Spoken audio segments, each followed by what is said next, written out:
আচলতে অতীজৰে পৰা যি চলি আহিছে যি ইয়াত আচলতে ৰছী বন্ধা যি আচলতে ইয়াৰ যিসমূহ আচলতে ভক্তপ্ৰাণ ৰাইজ আছে ভক্তপ্ৰাণ ৰাইজসকল বিভিন্ন সময়ত আচলতে অহা দেখা পোৱা যায় বা ইছলাম ধৰ্মাৱলম্বী লোকসকল ইয়ালৈ আহে।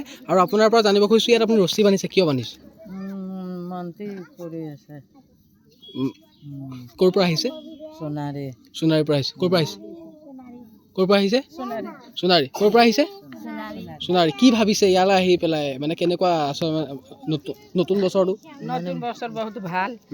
মন্ত্ৰী মানিছোঁ, মন্ত্ৰী আলাপ পূৰা কৰিলে আহিছোঁ আপোনাৰ। আৰু আমি দেখুৱাইছোঁ যে আজানপীৰ দৰগাহত যি ভক্তপ্ৰাণ ৰাইজৰ আচলতে যি ভক্তি আচলতে দৰ্শনাৰ্থী হওক বা যি ইছলাম ধৰ্মাৱলম্বী লোকসকলৰ ভিৰ দেখা পোৱা গৈছে। আৰু এনেধৰণেই মনৰ আশাসমূহ পূৰ্ণ হ'বৰ বাবে এনেধৰণে ইয়াত আচলতে তেখেতলোকে ৰছীসমূহ বনা দেখা পোৱা গৈছে। ক'ৰ পৰা আহিছা ভাইটি? সোণাৰীৰ পৰা আহিছা। আচলতে কি ভাবিছা নতুন বছৰটো কেনেকৈ যাওক? ভাল যাওক, হয়নে?